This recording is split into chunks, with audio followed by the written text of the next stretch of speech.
Let go without giving up. Buddhist wisdom.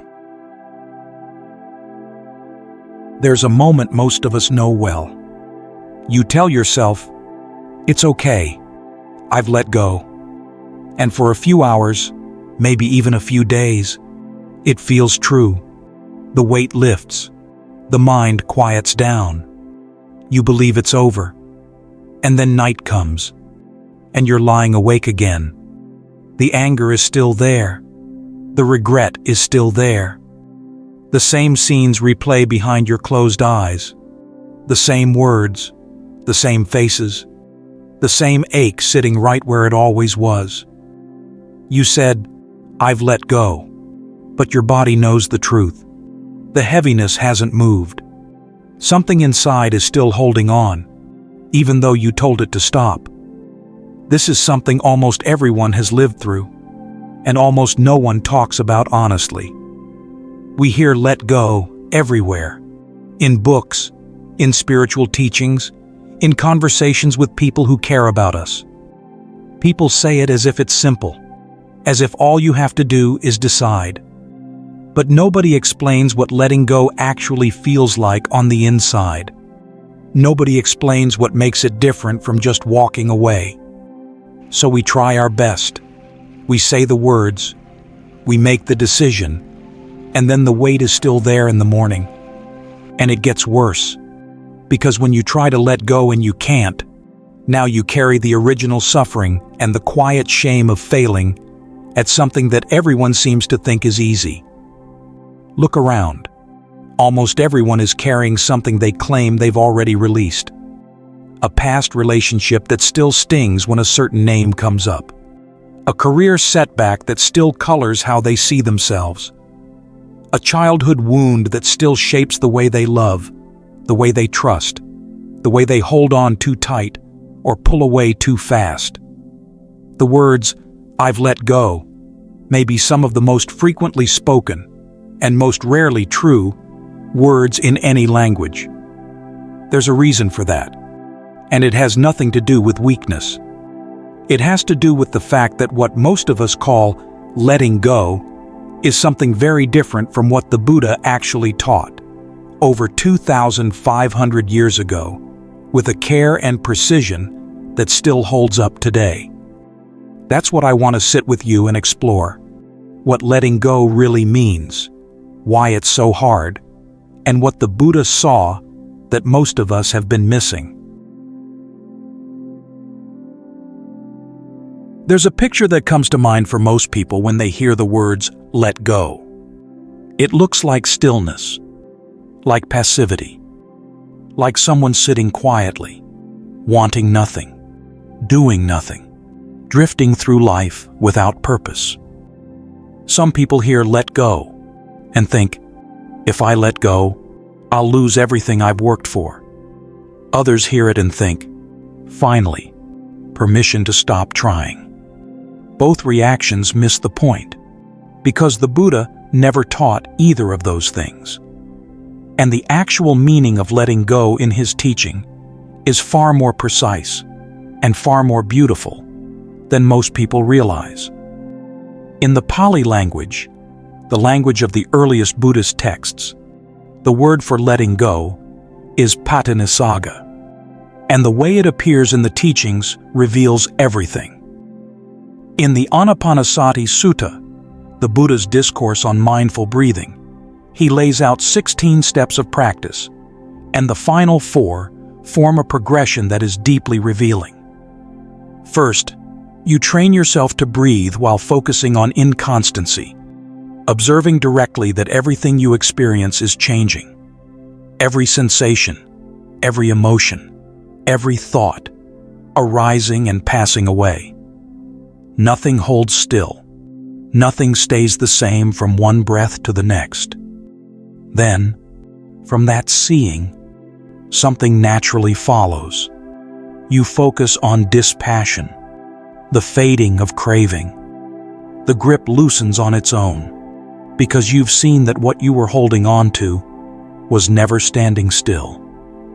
How do you cling to something that is constantly dissolving?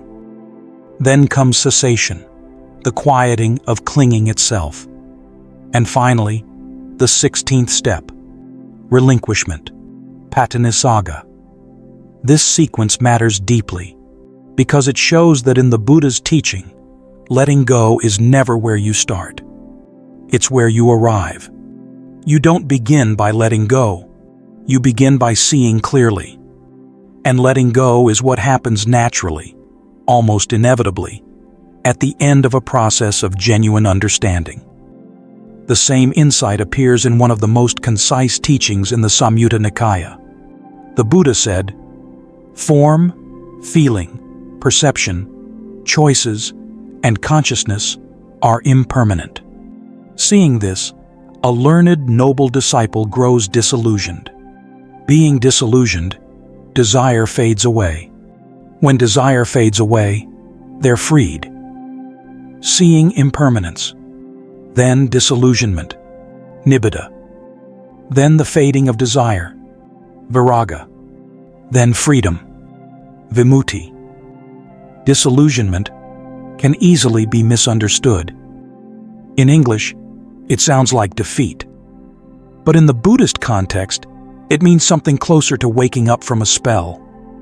Like when you've been captivated by something for a long time, a relationship, an ambition, a belief about yourself, and one day you see it with enough clarity that the enchantment simply dissolves.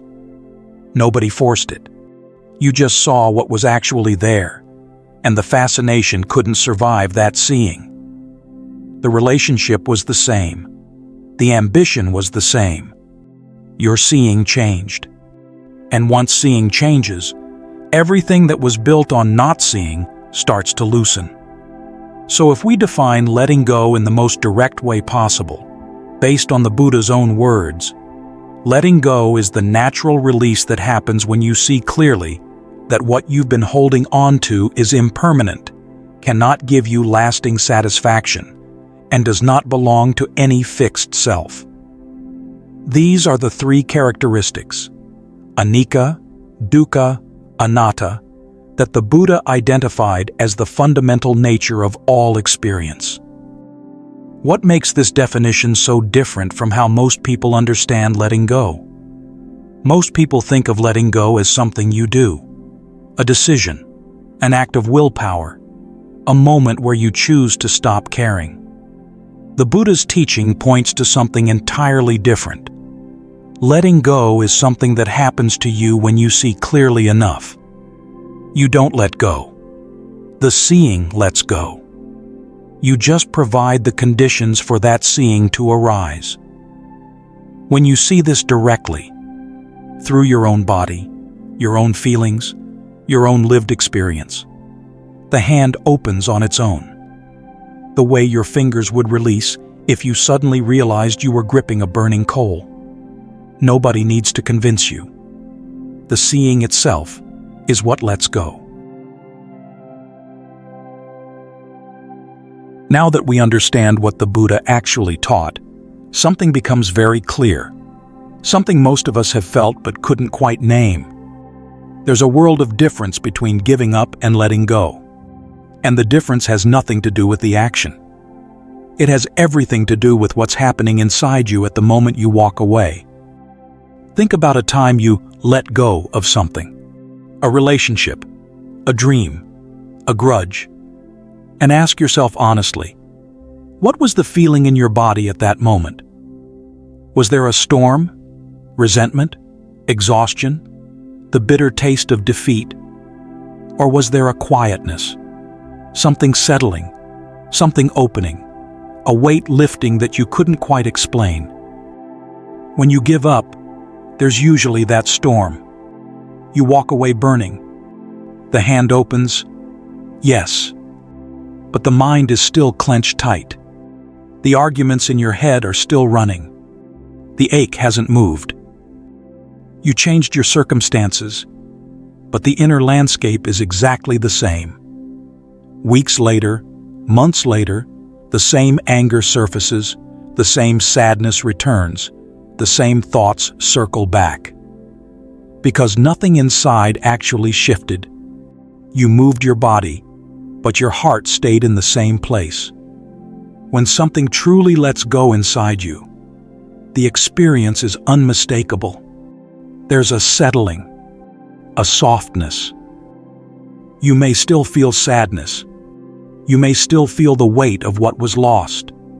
But beneath that, there's a steadiness that wasn't there before. The thoughts slow down. The arguments in your head lose their urgency. Something at a level deeper than decision-making has loosened. So how does this actually happen? In the middle of real life, in the middle of real pain. Consider this. You're carrying the grief of something that ended. Every day you tell yourself you've moved on, but every night your mind returns to the same place. Now, instead of forcing yourself to let go, instead of pushing the feelings away or numbing them, you try something different. You stop. You sit with it. And you simply look at what is actually there. Not to fix it. Not to analyze it. Just to feel it. At first, this feels counterintuitive. Everything in you wants to move away from the pain, to distract yourself, to find some way to make it stop. But you stay. And if you stay with it long enough, honestly, patiently, something begins to happen. The pain shifts. It's not the same pain it was 5 minutes ago. The sharp edge softens slightly. The tightness in your chest changes shape. A new feeling surfaces. Maybe fear, maybe loneliness, something underneath the grief that you hadn't noticed before. And that too shifts. That too changes. Because everything does. That is impermanence. Not as a concept you agree with, but as something unfolding in your own body, in real time. This is very different from what most people do with their pain. Most people either fight it, pushing it down, keeping busy, telling themselves they're fine, or they get swallowed by it, replaying the same story over and over until the pain becomes part of who they are. Both responses keep the pain exactly where it is. Fighting it gives it something to push against. Drowning in it gives it a home. What changes everything is the third option. Simply watching it. Being present with it without feeding it and without running from it. And in that seeing, something loosens. You didn't make a decision to let go. You just saw clearly enough that the grip began to release on its own. That is Patanasaga at work.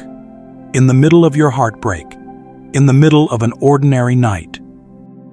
There's a simple way to check where you stand at any moment. Ask yourself, right now, do I feel at peace? Or am I simmering with resentment? Am I stepping towards something?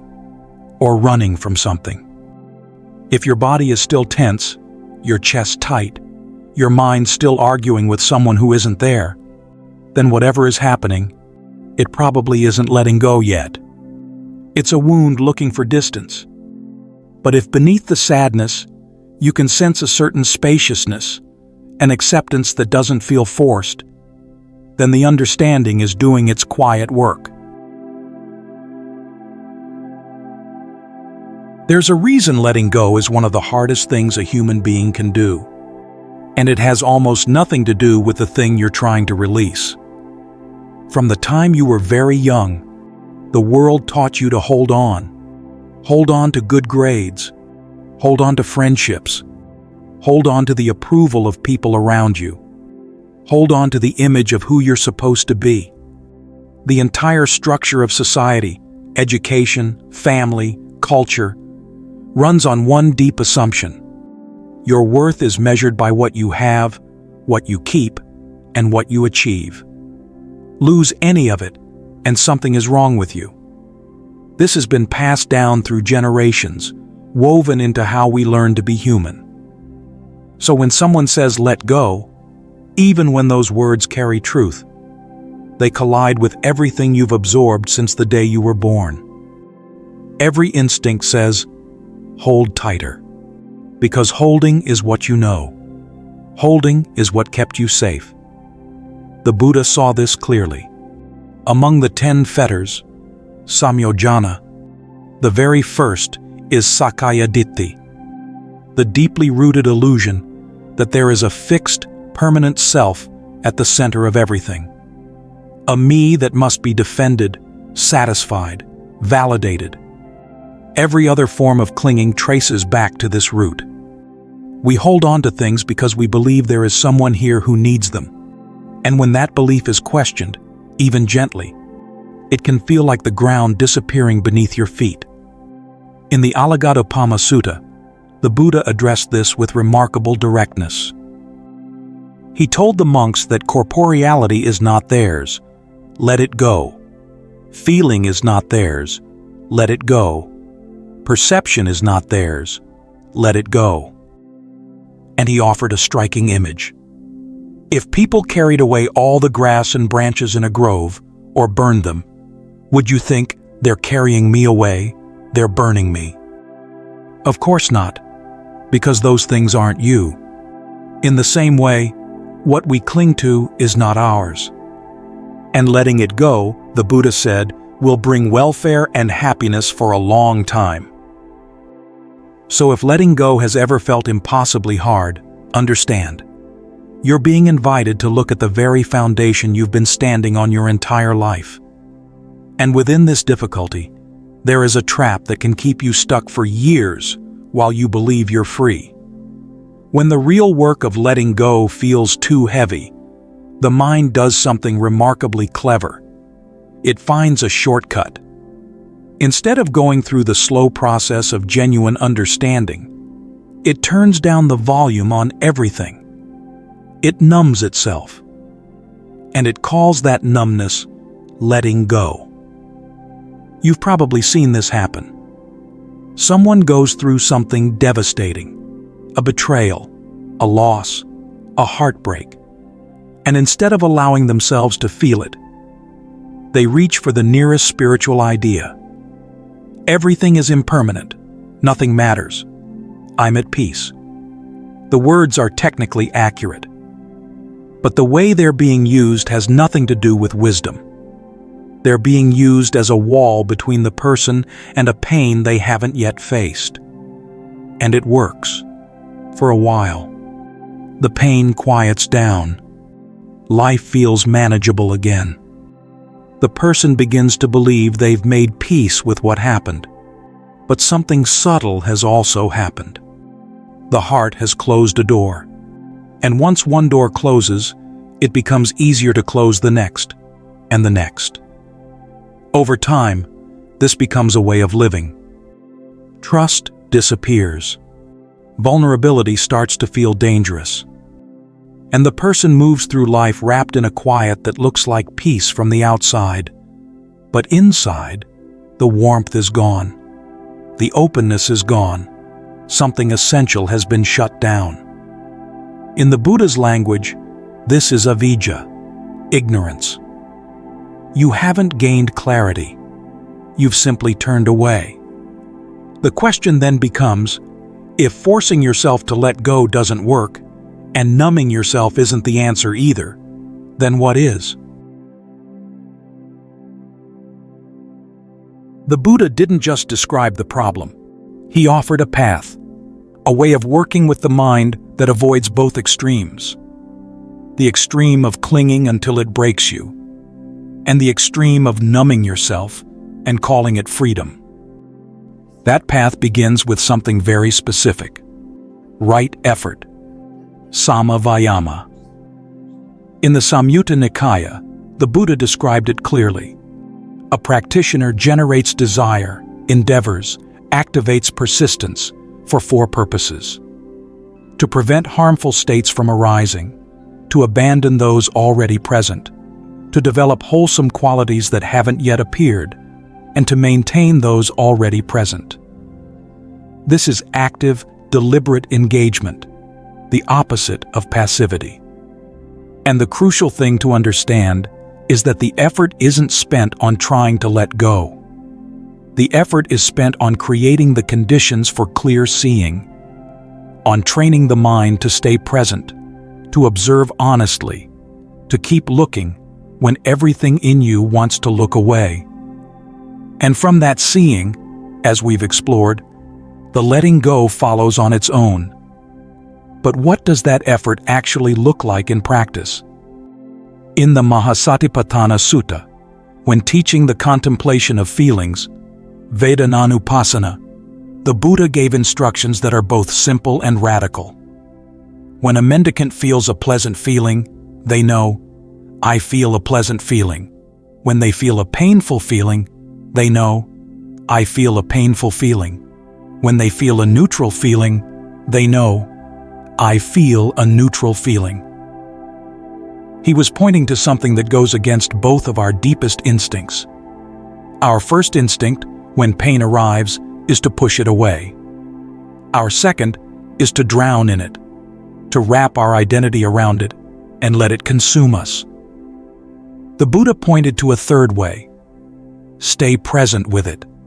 Feel it fully. Know that it is there.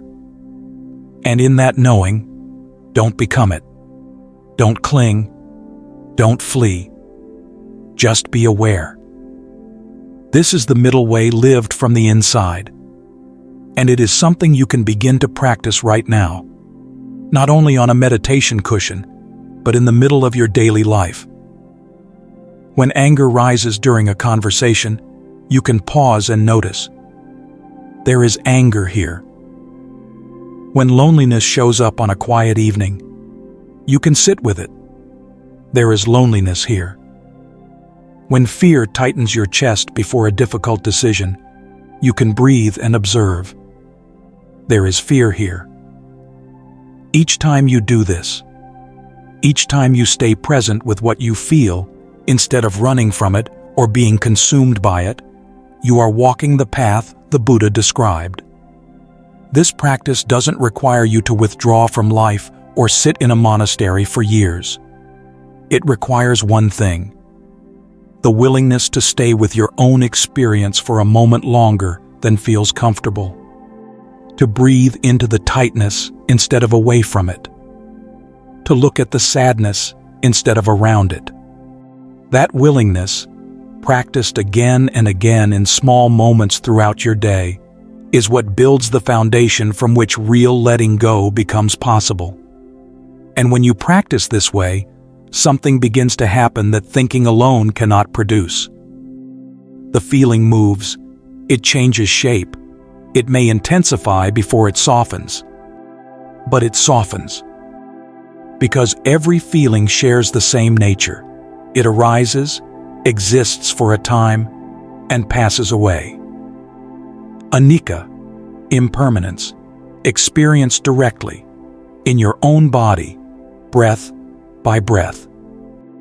And within this kind of seeing, patient, steady, lived, something shifts. You don't force yourself to let go. You see with such clarity that holding on loses its ground. A leaf doesn't release from its branch through effort. The season changes, and when the time comes, it falls. This is how the Buddha's teaching works.